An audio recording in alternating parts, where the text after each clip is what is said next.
All right, people get so quiet so fast. It's very unlike a Google audience where people just keep talking anyways. It's great. Our next speakers are Steve Loughran and what's your last name, Julio? Guijarro. You say Guijarro.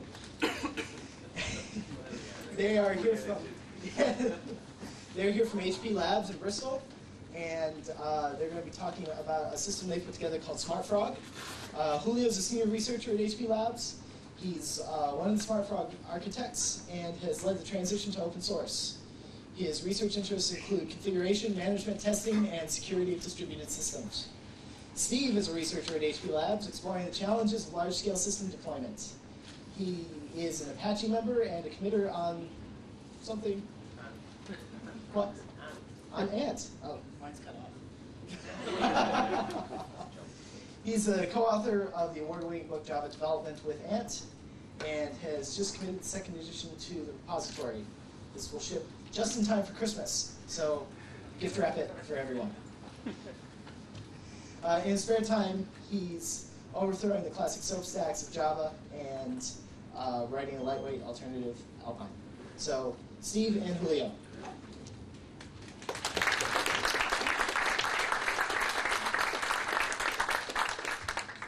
Hello everybody, I'm Steve, this is Julio. Julio's going to be doing the second half of the talk. So, Alan's introduced us. We work in HP Labs on research, and we work on deploying large-scale systems. And when you deploy large-scale systems, there's a problem of getting them working. And that's why we've drifted into testing. It wasn't our main focus, but it's something we have to do to get things working. I'm going to start off with we're going to test distributed systems. So what is a distributed system? Here's two. On the left, CERN's Large Hadron Collider. On the right, a classic 3-tier web application. Hands up anyone who has a problem with bringing up the big thing on the left. Anyone in the audience has to get that working? Oh, one person. Okay. You better get it right, because if he gets it wrong, Geneva is going to cease to exist in a large flash and bang. The web application, well, we all have to do with those. How do you get these things working? Well, CERN know that if they get things horribly wrong, there are big holes in Geneva. So they actually put a lot of effort into it. They steal all the computing resources of the continent. They put in a lot of effort into making sure everything's right. People spend their entire PhDs just generating test data to test the applications before the thing goes live. It is a really big project. Whereas if you're just doing a little 3-tier web application, you think, oh, that doesn't matter. Maybe we'll do some testing if we have time before we go live. And do we have any spare machines? Yes, there's an old laptop in the corner whose battery's gone. We'll host it.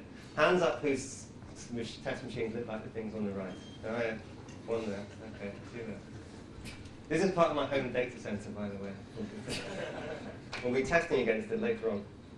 So it's just like those little 3-tier applications, web applications, people just don't take them seriously. They build them and they click on the browser, hit reload a couple of times, and then they ship it. And really, that has to change, because it is a distributed system, and it doesn't work first time. So, in the classic unit testing world, they say, any feature without a test doesn't exist. We're going to extend that to system to say any application without adequate system tests doesn't exist. It is up to you and your management to define what adequate is.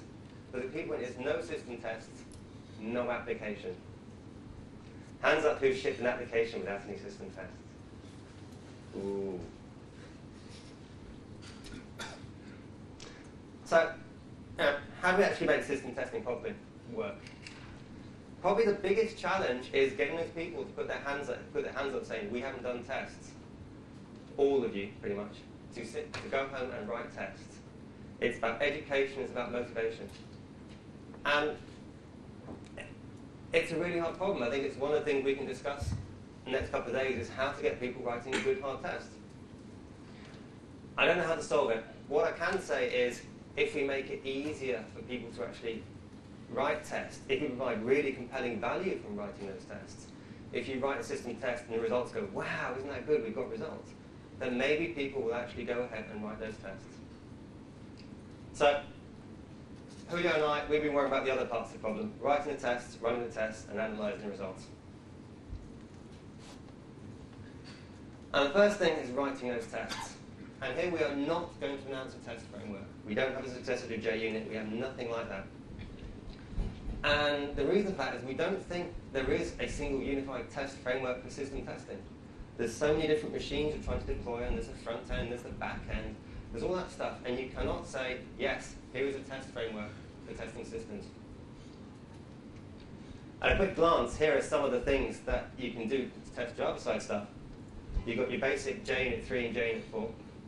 You've got extensions to those JUnit, especially Apache Cactus. You've got HTTP unit to test HTTP pages, and then if you're doing AJAX stuff on the client side, you've got JS unit for scripting JavaScript, you've got Selenium, which we'll be hearing about later. And all these things, they become essential parts of testing a system. And they all need to run together. To say your system is ready, you've got to run the unit tests, the Cactus tests, the Selenium tests, and all this stuff. And then when things go wrong, you want to find out why they failed. So we're saying it's not our problem to say which test framework you want to use. What we're trying to do is coordinate all those and run them together. So it's running the tests is the area that we've been focusing our work on. Now today, system testing is kind of an afterthought. Unit testing is just something that's slowly coming together. People understand about JUnit and running unit tests. And all the development tools, they've come to terms with that thing. That's the area they focus on, is enabling unit testing. You have your IDE, you have Ant. You have simple tools where you can type away on the command line and say Ant test. You run the test, you get the result. Everything builds on JUnit or TestNG. And if you have any system testing stuff, it runs behind JUnit to say, look, oh, your simple unit test runner, we can also do system tests. But it's an afterthought. And it's an inadequate afterthought, because the machines people are testing are not realistic. You're still testing on your local machine. You're still testing with your local network. You aren't going to run tests where you deploy to your server that's beyond the firewall over a slow network connection. But if you did, then you discover that in fact your little SOAP client is too chatty and it expects the firewall not to be there. People don't do that. They write their test, think it works, then they ship it, and then people phone up saying, oh, it doesn't work, I'm behind the firewall. So that's why you need realistic system tests. Like I said before, adequate system tests. So we need to stop thinking about system tests as an afterthought. This is our vision of the future. Okay, this is what's going to happen. And the key thing is that you stop saying, I'm going to run my tests on my local machine. Instead you say, we have a farm of machines, I'm going to run my tests over them. You're going to talk to some kind of server. It's going to allocate the machines you want with the operating systems you want, with the configurations you want. It's going to build them up on demand, present them to your test runner that's then going to deploy your application onto some of them, your tests on the other. It's even going to have the network that you want in there as well. You say, right, I want a proxy server that's unreliable and returns the wrong responses. You can get that. And so it's the host and the network are part of the things you have to simulate. Then when you run those tests, things aren't going to work. So you want to find out why they didn't work. And that means you want the output from both ends of the system. You even want the output from that unreliable proxy server as well. So you're going to collect all that data, and then you have this problem, which is you have a vast amount of data from that test run, and you're trying to figure out why it doesn't work on some machines, why it works on others. So you need to have a different way of presenting all those results. And finally, it's too much hassle to type to the command line. We want these tests running all the time. So the tests are just running away all the time.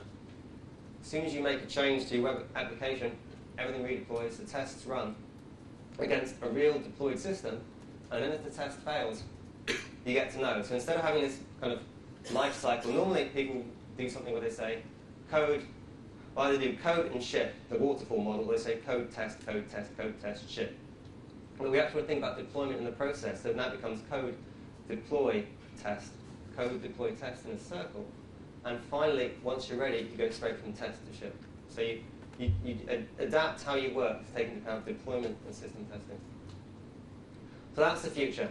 And that is still a research project, I'm going to be honest. There is nothing that can do that today. The good news is, Julio and I, we work in a research lab. So we are allowed to do researchy things. And the primary thing that we actually research is large-scale system deployment.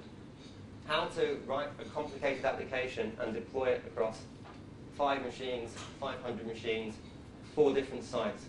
The challenge of actually bringing up big, complicated applications. Now, we're starting to work on that. The SmartFrog tool we work on can deploy large-scale systems. But then you have the problem which follows on from that, which is, how do you test that you've deployed them successfully? How do we test that SmartFrog itself works? And this has actually caused us to drift into testing. For people curious, this is actually an entire open source product. You can go and download it from the website I'm giving you. So you can actually play with this when you go home. I'll point out it is a research project. It's not production, it's research, but we use it in production inside HP. So how does it work? One of the most key things, our belief, is that the problem with deploying a distributed system is not the simple problem of getting your application up there. People always think deployment, oh, that means copying the binary to a remote system. That is not deployment. Deployment is getting the stuff you've just written to work. It's a challenge of actually configuring the different bits of a big system so that they're actually coherent, so that the database comes up on one machine, the application server comes up on the other, and the application server talks to the database with the right username and password. It's a matter of configuring DNS so that they will walk to each other. And it's a problem of actually choreographing that deployment so that the DNS server comes up before the database server, before the application server. And the way we deal with it is this SmartFrog language that is not XML. And there's a reason for that. And it is a language that is designed to describe complicated systems through inheritance. So I'm going to design a system here, inheritance and aggregation, let's be precise. So I have a distributed system. The first thing I have down here is my logging server, so logging extends log. I'm going to log at level 3 to a directory here.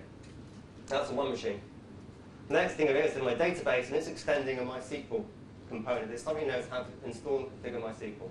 But I'm going to say I want to log over there, and here are some users I want to create. And I could also add the actual database tables there, even some pre-population database. On the other machine over here, I have the application server that is now bound to the database, and it gets a kind of a runtime reference to that. It gets parameters it can copy over. So they're sharing information when they get brought up. And then finally, up top, we say the system consists of the application server and the database and the logging. So you build a big system by taking smaller things and merging them together. But then, when these things get deployed, we have a set of nodes. We have a little daemon running on each machine that can deploy the entire thing down and talk amongst the different machines to actually bring the system up. So you can talk to one machine and say, right, deploy everything, and it will bring up the different bits in order. So that is SmartFrog. It is a language for deploying large-scale systems where the challenge of deployment is configuration and choreography. I'm not going to talk about the language today. It would take too long, but we'll go into it as we go through some of the demos. The key point is, as far as SmartFrog is concerned, a test is just something else to deploy. If you can deploy an application server and a database on one machine, it's even easier to deploy a copy of JUnit on a different machine. If that machine is local, it could be 500 miles away. It's just something else to deploy. So that's what we do. And that changes how you think about testing. Instead of saying, I'm going to run my application in the IDE, you start saying, I'm going to deploy my tests and just leave them running. It says, a test run consists of deploying the application server and the database. It may even consist of bringing up virtual images of copies of Vista and Windows XP, Windows 98 on the machine to say, I want to test on those machines too. And that's all the kind of things you want to do for testing. You want to collect the results, and then finally, at the end of it, you want to undeploy, where you say, I want to roll back, and everything you've created just goes away. So that's what we're trying to do. Now, like I said before, it's research, and this is something, we're not really a project that works on testing. We're a project that works on deployment. It's just testing is something we do as part of our process, and we've got more and more involved in. So it's still something we're evolving for our own needs, but we think our needs are quite advanced. If other people are working on the same kind of deployment problems, we have similar needs. So what we don't do is have a test.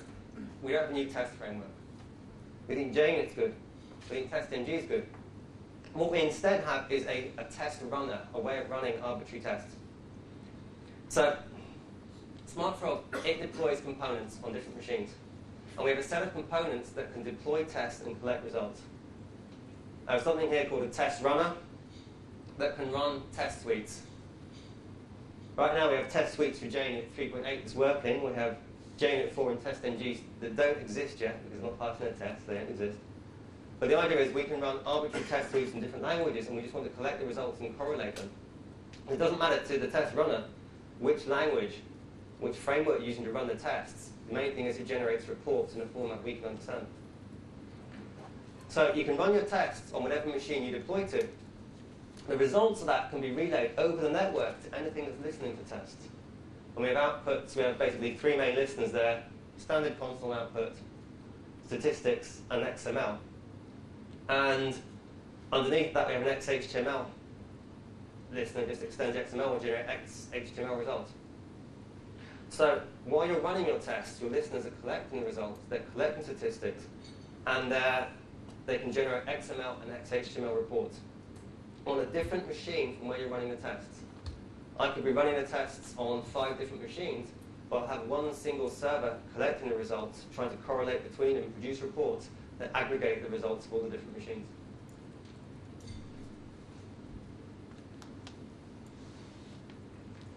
A test suite itself is just something we describe in the SmartFrog language. This is a simple one for an HTTP unit test. It says, HTTP unit test extends JUnit test suite. We're saying, right, I'm a JUnit test suite. I'm running the package D1 web app test, so it's running everything in classes in that package. And then down here I have a list of classes: event feed, happy tag, and index test.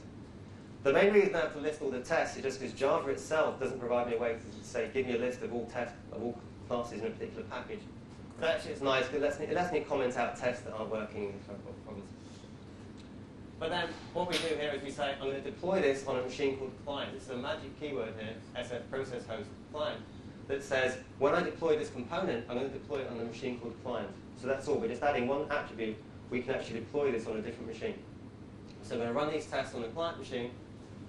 I need to pass in a server URL that says TBD, to be defined. So that URL, we don't know it yet when we define this template, but we say, before you can deploy this, you have to fill in the URL to the server. And then we're going to pass that down to the JUnit tests as a normal Java system property. So we'll be running these tests in a new process on a new machine and setting properties for it. The JUnit tests themselves, they look like normal JUnit tests. They don't know they're being deployed into SmartFrog. All they know is they're running somewhere and there's a system property pointing them at the server. So that is pretty much all it takes to take an existing JUnit test and deploy it into SmartFrog. However, it's not enough just to say, well, we can distribute your application. We're going to think about, what does that mean for a methodology for testing? How are you going to work with it? And this is the process we think seems to work. You need to allocate bigger test systems. That could be done on demand, it could be done in advance. You can deploy the application across your nodes. You can deploy your tests on different nodes. Finally, you're going to collect the results, and then you're going to post-process it. So let's try and do that, shall we? First of all, we'll look at different kind of deployment scenarios. And there's about 4 different scenarios we've come to encounter so far, where you have an application versus test. So traditional testing says, I'm going to deploy the application on a single node. I'm going to deploy the test on a single node. Standalone. Another problem is we deploy a test on a single node, but we're going to deploy the application on multiple nodes. And that's kind of client-server. It's good to be saying, I'm going to test my client against 4 different servers, see how they behave, and see how they differ. Finally, you say, the next problem is when you actually run tests on multiple nodes. And the first one of those says, I have a test, and I want to run it on 20 different machines. I want to run it on Windows, Linux, macOS, variations of all of them. There, you're in the classic world of Java. We say Java is write one, test everywhere. And there's nothing wrong with that. The main thing is it's been really hard to test everywhere. If you can automate your testing, you can say, yeah, we really can test everywhere. You say, we really have tested in all these machines. And finally, you have this cutting-edge problem. We have a fully distributed application and tests. So your application runs on multiple nodes, your tests run on multiple nodes, and somehow you're trying to get them working. That is pretty advanced. I would currently still advise people to steer clear of that right now. Because it is complicated. Start with client server or testing multiple nodes. Once you've got the hang of that, move to the big one. So, let's go and do our first little demo. I'm going to try and show working code here. What I'm not doing is bring up VMware images, so we're going to all deploy on the same machine for now. But here is a simple three-tier system. Web application, database, web page at the front. So we're going to bring up a database, we're going to bring up an application server, we're going to bring up JBoss. And how are we going to test that? Well, we're going to have two different kinds of tests running. We're going to use HTTP units. Does anybody know what HTTP unit is? Hands up. Oh, that's really good. For those who don't know, HTTP unit is a set of Java classes for testing static HTML pages. You can basically say, fetch me a page, and then you can navigate around it and say, I want the link with ID link 1. Follow that. If you get an error message, it fails the test. So you can walk around a nice set of static web pages very easily. The other thing we're going to run is Apache Cactus tests. Hands up, who knows what Apache Cactus is? Okay, there are about 8 hands in the audience. Apache Cactus is wonderful. For anybody writing server-side stuff in Java, when you go home, go look up Apache Cactus. What it actually does is it lets you run JUnit tests inside the application server. So when I run a Cactus test here, what it's doing is talking over a server at the application server saying, run a test with this name, and the results are being fed back in. Now, classic HTTP, classic Cactus, a bit of a problem here is it's a real pain to set up a class path on the client machine or the server machine. And it's really fiddly. We have plans to fix that, but right now we're just running Cactus unchanged under our test client. So without further ado, let's do a demo. Now, first thing is, I'm running a copy of SmartFrog daemon on this machine. Right now it has a root process that has brought up a window, nothing exciting. We're about to deploy a web application to it. And fast deploy. If I typed deploy rather than fast deploy, it would actually rebuild the entire application and stick it out there in one go. So this is going to talk to the application server. We have now deployed our application. We have just deployed a database and JBoss. We can have a look and see what's happening. Now it says yes, there's a diary here, and the diary consists of a database with some various attributes. Drivers. Part of the deployment says, when I deploy to JBoss, I have to remember to copy the MySQL JDBC jar file to the application server. And that's kind of the fix-up of the application server you get before we go running. Then I have the web application itself. And I'm just deploying an IR file, a classic Java enterprise application file. So that is our application deployed, and we can show that working by hand. That's not hard. There, application. Not very much. We have a web page here. It's generating an RSS feed. It has a happy page that says run some tests. If I click on this page, you get an error because, in fact, JBoss on Windows behaves differently from JBoss on Linux, and EJB doesn't work consistently on both. So this system is not correctly deployed. It's going to be failing, and we should find that out when we run our tests. So let's run the tests and see. And there's a test command for. We're running this from inside out, so let's do a test deploy. Test deploy. So now we are deploying under SmartFrog the test on the same machine. And now we are running our tests. What's it say? It's just gone. There's no results. Let's find out what happened. What's happening is that when we run this application, we are creating test results as we go along. We're actually creating HTML pages. Here's the HTTP unit tests, and they're saying, oh, here's a summary. Some tests worked, there were errors, so I've got a 50% success rate. If you scroll along, some are green and happy, some are not happy. I'm getting an error from the server, I'm getting a stat trace. Things aren't working. That is life for a system. Now, what have we actually deployed then? Let's actually go and look in the code and say, what have we deployed?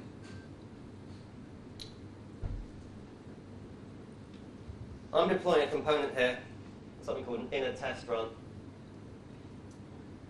that says I'm going to run on a machine called demo, and if it finishes, at the end of the run, I'll finish.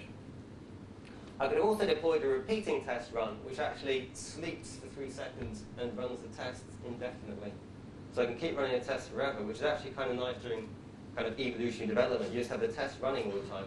Every time you point to that web page, you hit reload, and your results get updated immediately. There's no notion of having to actually remember to run the tests. They're running all the time. So we've actually extended a existing test suite, which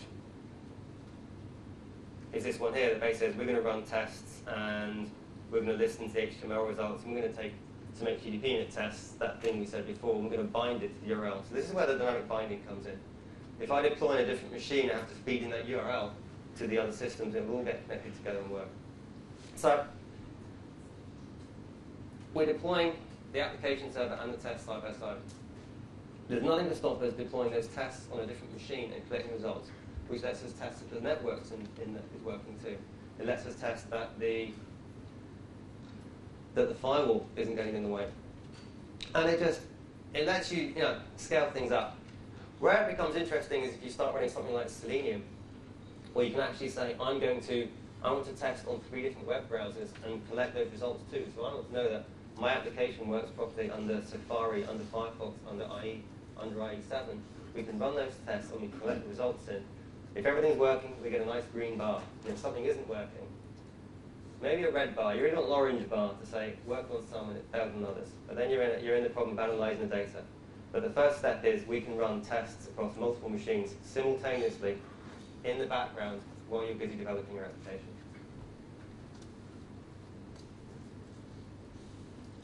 So that is the first problem, the simple problem of testing a 3-tier application server. Next interesting problem that we've been trying to test is the single client against multiple endpoints.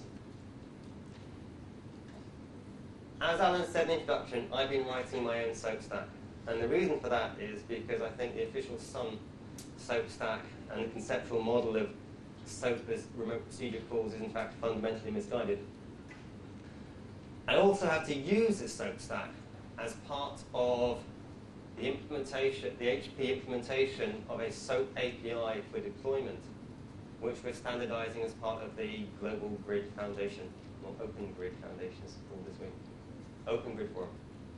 Anyway, so we have a SOAP stack and an application on top of it that we have to be able to tick off before the thing becomes a standard saying, this thing works.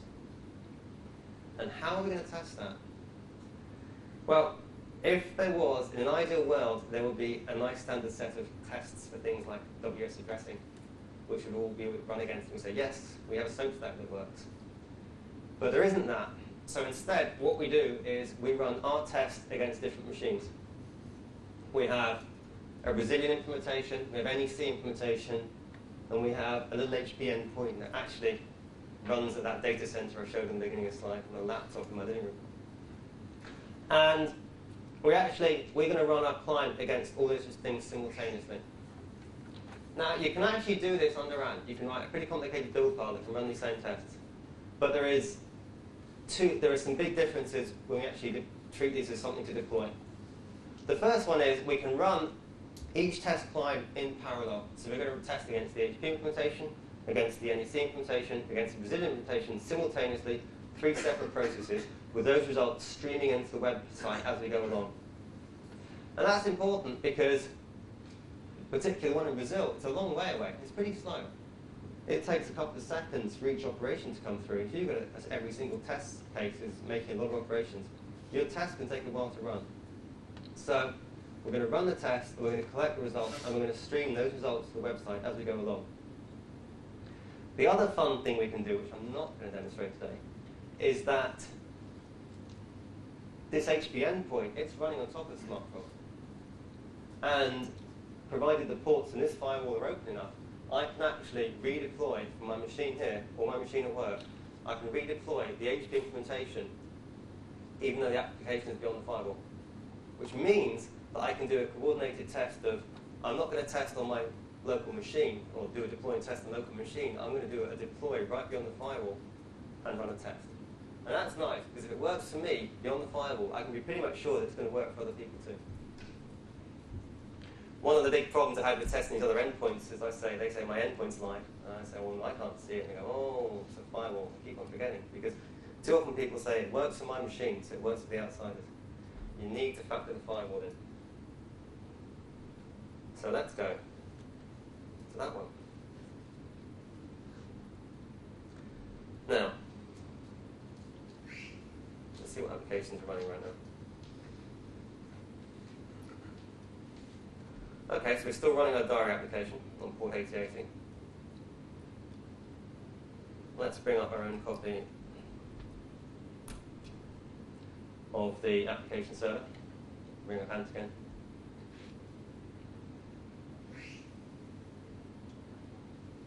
Big pause for some reason.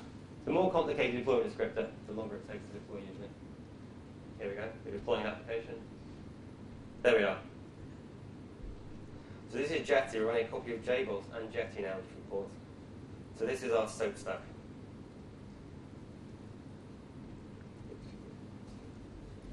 Localhost 5050. Yeah, we're running.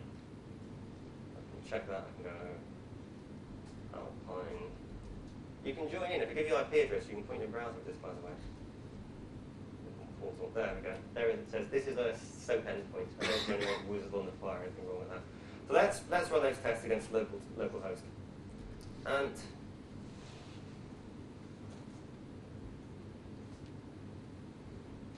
test. And we're on a test target of localhost. That is going to deploy the test against localhost. So that's me saying, yeah, it seems to work locally. We're getting some errors now. Hang on. That's because we're running. That was running JUnit and not deploying JUnit. Test localhost. So now we're going to deploy the unit tests. Right, so we're now running the unit tests. I'll actually do a quick cleanup of this directory to show this is not a rig demo.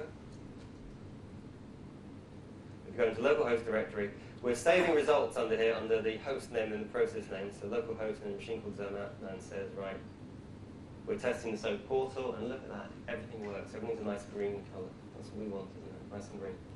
So I can say, my implementation works against my machine, no real network in between. And that's a fake test because it's SOAP. It's designed to work over the network. So let's run against HP. That is now going to run against the laptop on my house. Okay, there's that one running. Now, let's run it against NEC. So we're starting up these tests in parallel, being deployed. We're not running them. They're just going to go off in the running process and run the tests.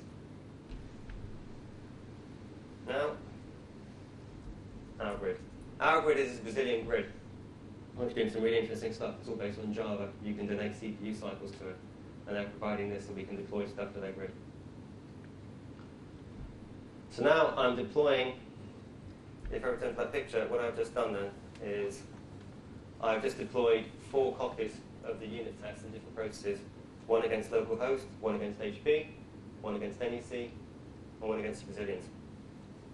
So how do we know that? Let's go and check the results, shall we? We've got set of directories. Let's go into the HP one. And there we go. I'm still passing all my tests. My implementation interoperates. My client interoperates with my server, even over a long-haul network. What about the Brazilians? Let's check that. Well, right now we have an HTML file of size 0 bytes. That means that test is still running. As we go along, every time another test passes, we should be flushing out some files there. We're coming empty pages right now. But the program actually, the test cases get streamed out to files. If you look at how normal test things work under, say, Ant runs all the tests, creates XML files. Once it's finally finished, does an XSL transformation, generates a result. The effect is if you've got a long test that takes 20 minutes to run, you might as well go and have a coffee. Because your test, you're not even going to begin to see any test results until the complete test is over.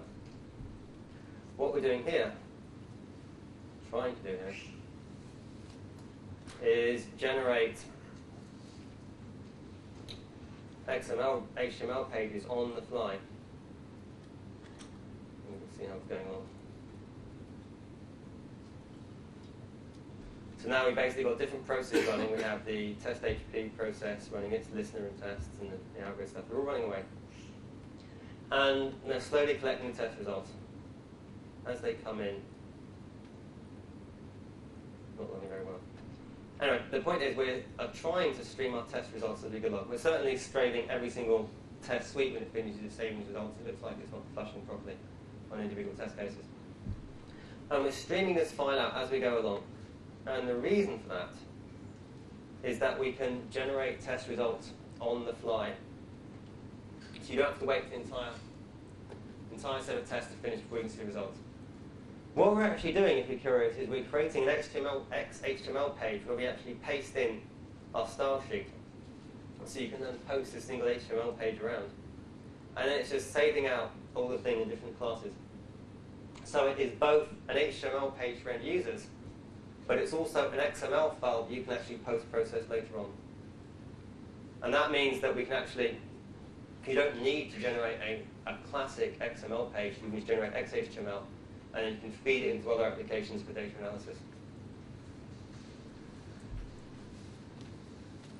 So we're running those tests, we'll leave them going, they'll eventually come up with results.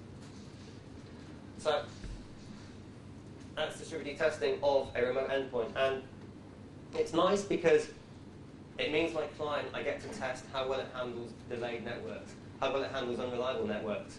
We actually had this running over on a continuous integration server, so it was running every hour. It was rerunning all our tests against remote endpoints until one of the other endpoints phoned up and told us to stop it because it was just putting too much load on their system. The way they design a system is when they deploy, it's creating new processes, and we're effectively bringing their system to its knees.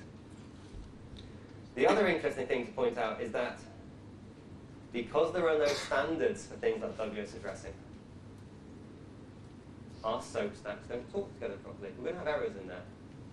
And a lot of those are actually errors in the underlying interpretation of things like WS resource framework and WS addressing and other standards beginning with the words WS.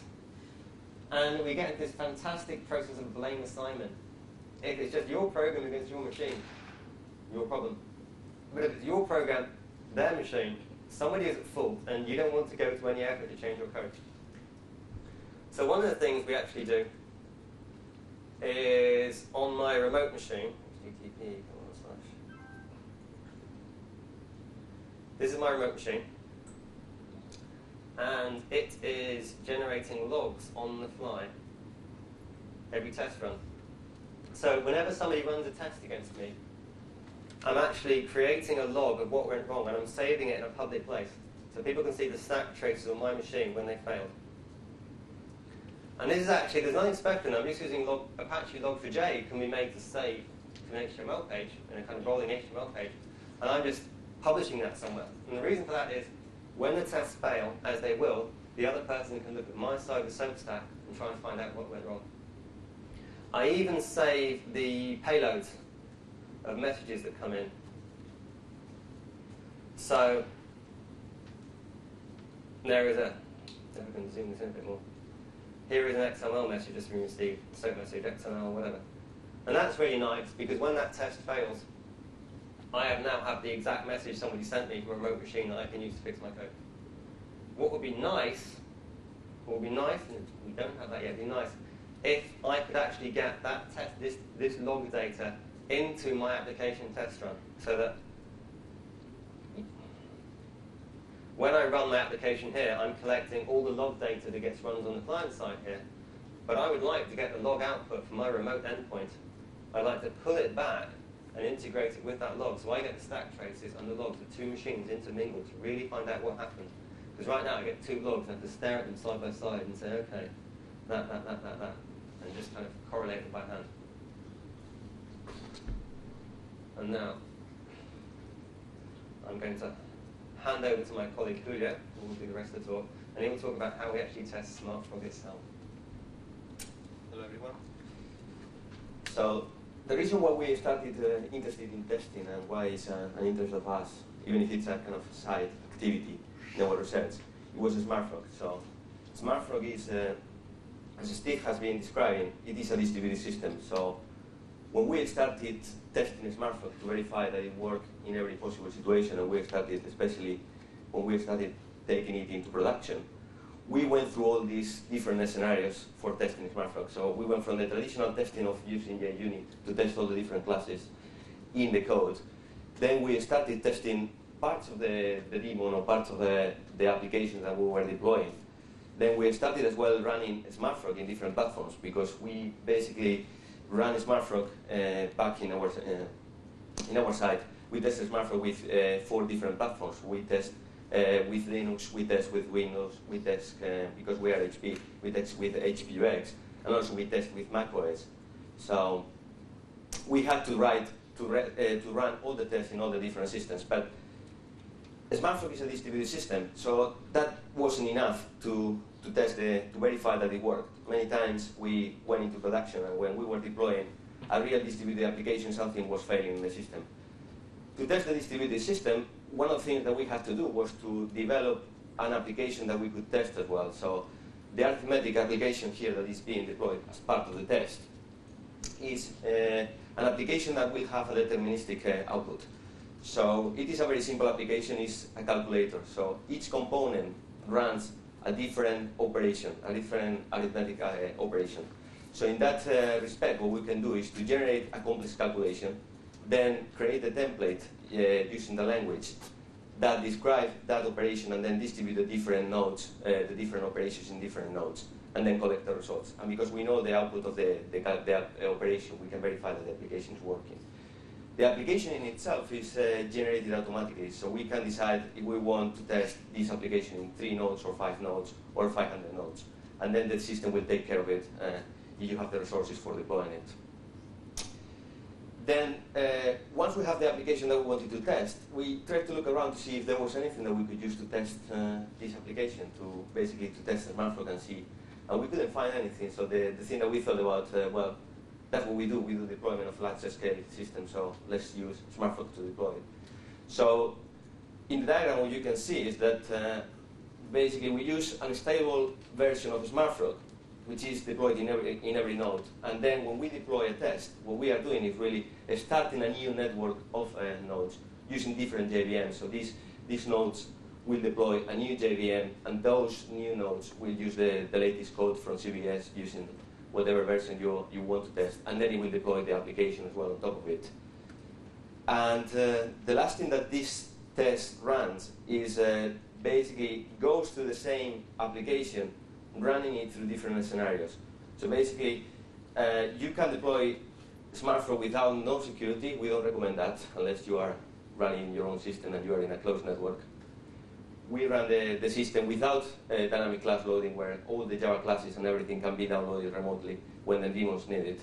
And then we run through the same system, the same operation in 4 different combinations to cover all these different possibilities. So without security, and the combination of everything. And we verify that everything, all the different results are coherent. One thing that we don't do yet is when we run in a fixed setup, in a fixed number of resources at the moment. So we have Windows machines, Linux machines, and HPUX machines. And we have different versions of the same application that will run across these different machines in different ways. But where we are going is to be able to deploy this in a changing environment. So you can prescribe, as part of your test, you would describe basically what is the setup that you want in each machine, which kind of networking you want. So you could create virtual machines using fake switches in between, or fixed routers to introduce problems, and to run through all those different scenarios automatically. And also to allocate these machines with different versions of Linux, with different versions of Windows, with different versions of HPUX, to verify that it runs in all the different setups. And everything using non-fixed resources. So this test is probably the most advanced things that we run at the moment in terms of testing. It is very good. It is very good at highlighting, basically verifying that your application works. It's fantastic. It will tell you basically if something breaks. It will take you, if you have a problem in the network, you have big delays, you have something misconfigured in the network, for example, DNS, which could, by the way, SmartFrog uses RMI internally. So one of the problems, for example, if your network is not properly configured, basically it will screw completely the Java, the JVM basically will go in big poses and the whole system won't work properly. So this application is really good at highlighting sometimes, customers' scenarios because you go to their network and it doesn't work. And basically, it will give you a good overview of everything that is working. The problem is, it is good as well as generating lots of data because it's going to be collecting data about the application, it's going to be collecting data about the different daemons, it's going to be collecting data about the different environments in which it's running. What it is not good at is, once it breaks, is how do you find what it broke, basically. There are so many variables in this setup that can go wrong. That is very difficult. You have lots of data, and that's probably where Google will help about data mining this data. So this goes to the last thing that we wanted to talk about this, basically. JUnit is generating good reports. Everyone is generating logs. Everyone is knows how to generate data. But the problem is, how do you quickly identify what is the problem in your application? People working in distributed systems probably know what I'm talking about. Is it the firewall? Is it the non-local networking? Is the local machine? Is your application? Is your code? Because especially when you have something like SmartFrog that is open source, the first thing that people say is, I've tried your example X, it doesn't run. You have a problem, you have a bug. Yeah, let's go back and see where are you running this. Do you have DNS working in your machine? Is it working properly? Can you ping the two machines that you want to connect to? And many times is something happening in the system, in the configuration. So to support that claim, basically, that we need to improve this, HTML report is probably one of the most used reporting tools at the moment for unit testing or for system testing. And this was really good 5 years ago. This gives you information about your different packages, structures, everything in packages. It basically, you don't have that many packages. It's something that you can browse through. You can find information. But the moment you have two machines, it doesn't give you information about what's happening with those machines. Yeah, it will collect some information about the environment, but that's not usually enough. So the reason for this is the underlying XML that Anne is using. So the only thing that in this report gives us information about the host name is this little attribute there. And it was introduced by Steve a few years ago when we discovered that running two different tests and trying to merge them was a problem because they didn't say where it was running. So how do we know which machine was causing the problem? Was the Mac OS? Was the Windows? Was the Linux? Was a different version of Linux? The other thing with this is that also it gives you very little information about the context in which this test is running. The only thing that it does is to go through the JVM and extract the system properties. And it has an additional problem. This particular test report, it basically generates statistics about what happened when you were running your test. To do this, what it does is to hold in memory a big DOM document with all the tests that you are running and all the test results. So if your JUnit process fails halfway through and it crashes, you've lost everything. So, and that's a big problem. So one of the things that we would like to discuss and open a discussion in is basically, as Steve pointed before, we have different ways of testing applications. And we have different frameworks that are testing different parts of your system, but each of them is generating a different kind of reporting. And none of them usually have or are thinking about third-party applications collecting that data. So we would like at least to start a discussion about basically creating a particular shared representation for the data that is coming from testing frameworks. So we could collect this data. People could write applications for data mining this data and try to start thinking about what are the kind of things that people need when a test fails. What kind of is the metadata that you need there. And also think about that it's not going to be running in only one node. It's going to need to run across different nodes, so you need to be able to collect that data. And also basically think potentially not only Java. When we are testing applications, we are testing many other applications. So the first approach is that we have taken is we have generated our own reporting, as Steve has been mentioning, with some different things. But the main feature that we have here is that it is reporting live. Basically everything, every test suite that is executed dumps the content to the network, basically, and the report will dump that to a web page. So you can see the progress of your test. You don't have to wait until the end. And if it crashes halfway through, at least you kept everything that was there. You don't have to go to the local logs of the machine or try to find what happens. In our case, by the way, our main research topic is distributed systems, but we work in utility computing. So things that we do is allocate machines on demand. And those machines probably are not there by the time you want to check if the test was successful. So probably the machine was already rebooted and reallocated to someone else. So you need to be able to collect all that data as much as you can and then be able to do the post-processing after. One thing in the right direction that we've been collaborating with as well is this is someone's PhD. So he has been writing something called Grid Unit. It is open source as well. It is in SourceForge. And basically it is a string GUI written in Java.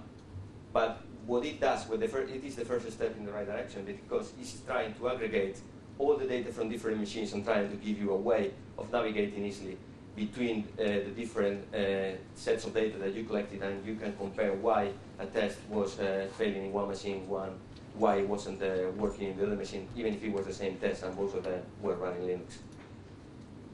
But still, it is a first step. It's nothing like it. But we would like, people thinking about this as well. So just to conclude the talk, basically, it's what we wanted to describe here was people have to think about system tests. People are getting good at writing tests for applications. My background is, in my previous company, I was working for a telco, and there people could afford long cycle developments, and basically they could have two teams, one developing the application, the other one testing the application. We think that this is not acceptable anymore. So when you are creating an application, the time to market is decreasing. So you are adding new features, you want to add new services. And you have to wait for the development team to produce the application and then the test team to test it for a week and then give you feedback about the bugs. And you're not going to make it in time. So this has to be a continuous activity and it has to be automated, which is the main theme of the conference. So when you think about system testing, basically think about automatic deployment. Once you have automated your application, how your application can be deployed in different configurations, adding automatic testing is something else. It's basically you add it into it. But if you have to deploy your application by hand, and then you want to do the automated testing of it, it's going to take you far too long, and it's not gonna work. Also, if you are working in small teams as well, it makes it impossible. And small companies cannot afford to have a dedicated team of testers. The other thing that we would like to get out of this conference is, opening the discussion about creating an open format for all these test frameworks that are available. We know that there are some people here that write some of these. So I start thinking about, what would be the right format to do it, so that all people can contribute with tools to analyze the results. And if you are basically a test framework author and you basically would like to talk about this, come to see us. And we promise that we will integrate it with Ant and with the SmartFrog on probably Grid Unit. Also, if you are interested in SmartFrog or testing with the SmartFrog, please visit the website. The website is smartfrog.org. So. And one kind of a bit off topic. I don't know if anyone here works on standards. Is anyone working on standards in the conference? One person? Two? So, well, three. So we've been working on standards for few years because of this GGF, the Global Grid Forum. And one thing that people tend to do is they develop or they describe the standard on a piece of paper, and then after 6 months or once a year, basically, they get together and they do an integration fast. They find that nothing works. They go away and they modify the standard again, describing things that probably you cannot even implement. So why don't we change the way standards are being described? Why don't you describe a standard through test? Basically, these are the tests. And if you modify when the standard is being defined, you could be modifying as well this test. And it will help you because developers will find things that don't make sense before they make it into the paper and the standard is approved, and then someone else will have to implement this and live with the problems. So if you're interested in that as well, this is basically just to be a bit basically controversial. So if anyone has any questions, this is we have like 5 minutes. Couple. I want to bring up something that I didn't see explicitly mentioned in your presentation. One of the issues that, if you're managing a testing process, if you're overseeing a testing process, is selecting the test to be scheduled, and figuring out the sets and putting those together, maybe even automating the selection of them. You may have a base set that you want run on every build, and then you want to go deeper on subsequent runs. And I didn't see that, and so it's kind of configuration of the testing, of the tests, and putting those together, and how do you do that and driving that? Well, I can give you my view in the ideal world. The ideal world would be a kind of portal where you send, well, in our case, we send a SmartFrog description to a portal, and the portal will schedule that. The way we do these configurations, they are templates. So as Steve said, you can comment parts of the description if you want, and you could decide which test. But also you could, on the fly, change attributes. So the portal, you could basically decide in your template which parts you want to tweak. And when you submit that test, you could say, okay, this part of the test I want to run is what I don't want. So, and the whole thing behind the scenes is done dynamically. But then that answers some of it, but then also you want to work with association of defects to particular tests, so that you, for example, you say this is a regression test for defect 2000. Yeah. And we want to make sure that that they're going in and touching this. I mean, just if you want to kind of be strategic in your testing, you have to be able to select the tests that are run based on what's being changed in the system, based on underlying knowledge. And so I think, as much as the analysis side, and you talked about that being a difficult problem, I think the scheduling and configuration side needs as much attention. Yeah, it does. And there are some open source test case management systems, maybe looking at how you would configure, work with those. Mm-hmm. Thank you. Hi.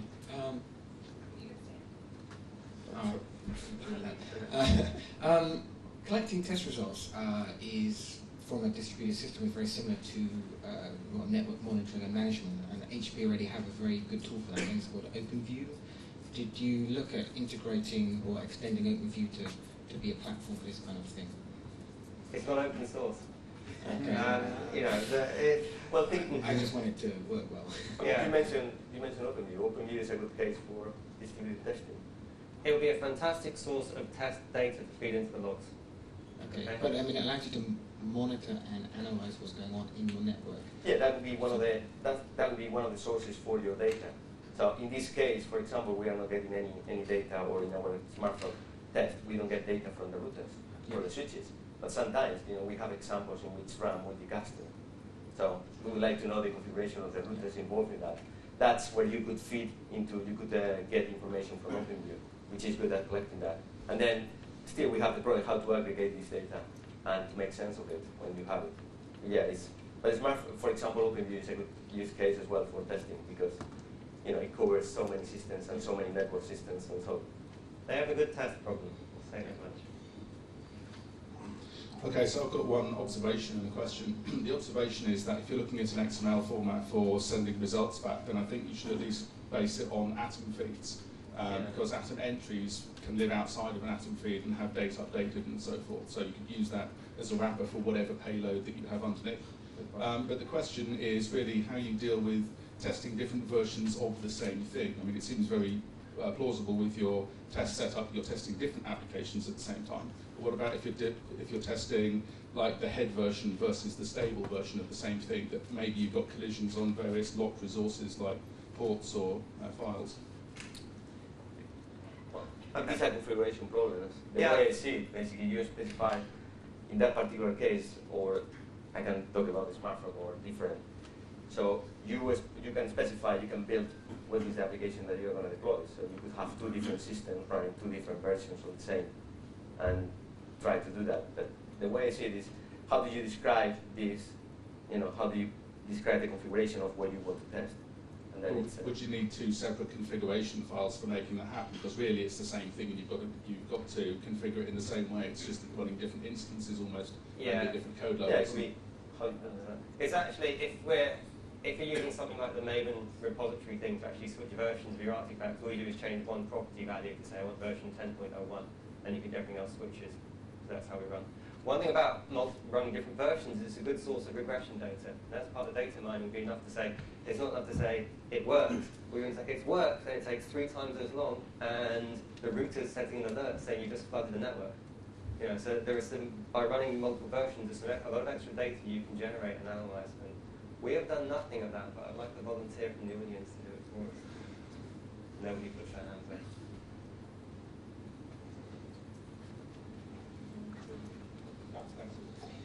Oh, okay. I'm interested in two things. I think, do you actually use SmartFrog or encourage people to use it for your production deployments? Because clearly, if you're going to test with that deployment, it'd be nice then to just be able to flip a switch and actually, push out all your server infrastructure that way. And actually, you use the GUI, but you also use a command line. How developed are the GUI tools within that? Are they, suitable to give to people from an operational point of view? And is that a focus? Is it something you're interested in doing? Or do you want to leave that to Veritas and those sort of people? So we are getting some more tools. We have very basic graphic tools for doing anything through a graphic GUI. So the language will allow you to do drag and drop and things like that, but we don't have any tool doing that. So usually a language is much more flexible than what you can represent on a GUI. That's not an excuse not to have a GUI for certain scenarios, but we don't have. We have basic tools. Most of the tools are for managing the running system. So you can access the console that Steve was using, that one access to the real system. Is all the data is represented is the configuration data, is the real structure of your application. So you can navigate through it and you can even make changes. But we don't have anything further than that. So we have a plugin for Eclipse, but all these tools are basic. So we are becoming to add more tools, but we are not GUI people basically. We're interested in the research problems and the challenges of writing and describing distributed systems. We have good ANT tools. We have command line tools. We have a set of ANTs like here's the undeployed task and the deployed task. This is that I'm going to deploy something, and I've actually a bit of inline SmartFrog inside my build file. So do you encourage people to do this in production? So like, would yes. you say this is a good? Sorry, I'll repeat myself. But yeah, would you encourage people to use this for production deployment? And it's simply that when you deploy in production, you don't run the client tests. You're just, you deploy your server, you deploy a MySQL server. Is that? I'm strongly in favour of automating production side deployment. It is interesting working with operations because they are wonderful people who are deeply paranoid about the 3 o'clock in the morning phone call. However, I also point out, if you work with operations, you get the phone call at 3:15 in the morning.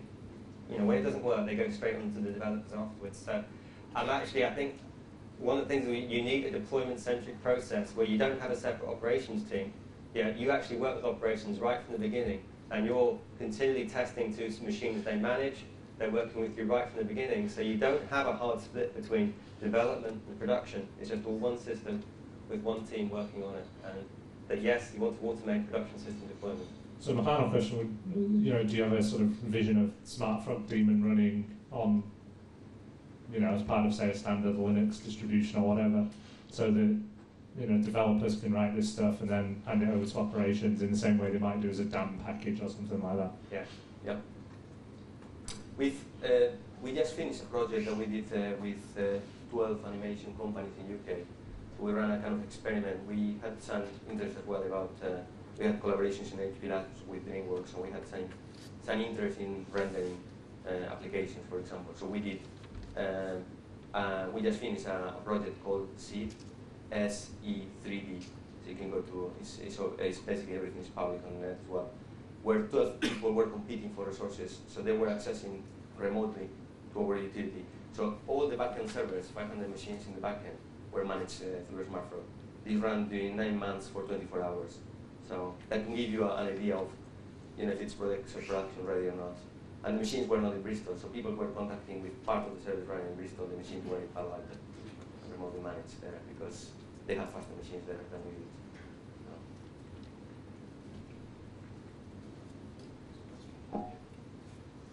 I actually have two questions. First one, have you had the opportunity to try multi-development platform experiments where you have third-party tools from third-party components from Microsoft, Java clients, and just multiple platforms in that scenario? We've worked with Selenium. We've used that, and that all runs browser side. We haven't done that much with Windows itself, or with .NET based stuff. Okay. And then the second half, you're talking about the difficulties in displaying the output and getting data out of all these things. Just for an inspiration source, you might want to consider looking at Microsoft's new Team Build output, the Team Foundation Suite, because they have a nice multi-test run output as part of their build report. Okay. Someone here has been waiting for a long time. It's 2 microphones. One of the problems that you mentioned was data mining, and I'm actually curious if you'd considered using the scripts to do the data mining for you, because in many cases you've got dependencies in your script, such as a DNS server or something else, which seem like they could be addressed by subscripts. So basically, this script has a dependency on A, B, and C, and have separate subunit tests to say, well, if this fails, go run these individual tests, and that way you're not doing the data mining yourself, you've got your own scripts to do it for you. Well, yeah, you could have components, active components that react changes in the system. Yeah. So when, it could be an active test that behaves differently depending on what is happening on the net. But still, you will collect lots of data, and if it is only one case that fails, that's fine. But if you are collecting data from your switch, from your network provider, from the other applications, as Steve was pointing, somewhere in Brazil collecting the data of that application, still how do you present that in a way that is easy for the developer to know what's going wrong? So, but yeah, it's a good point.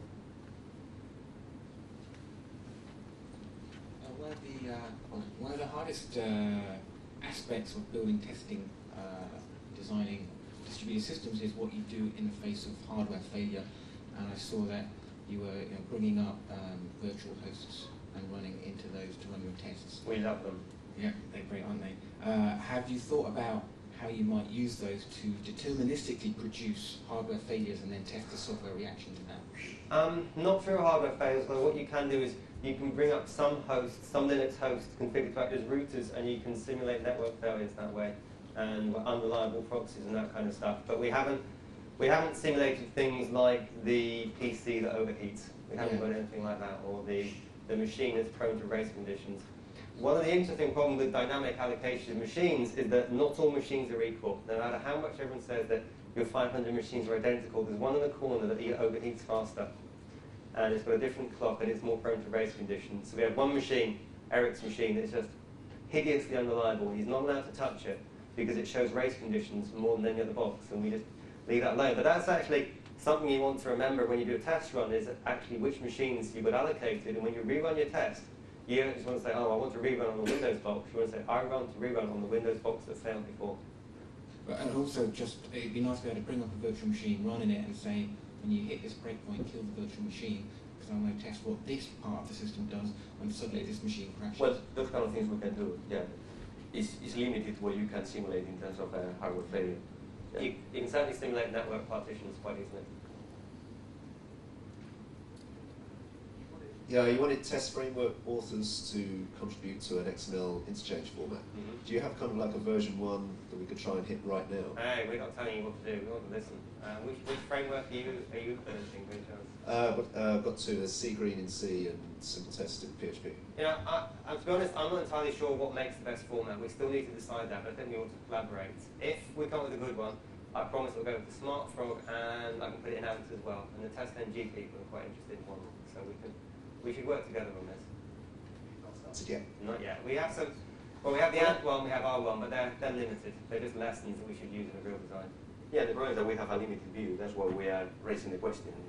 People will have different needs, not only our needs. No, I was actually after a limited version 1 that I could hit right now and figure out what the problem is. Okay, well you can look at what we've done and see what works and what doesn't. Okay. So we're going to have to cut the questions short at this point because we're running out of time. But thanks very much, guys, and they're going to be around for discussion at lunch and through the rest of the conference.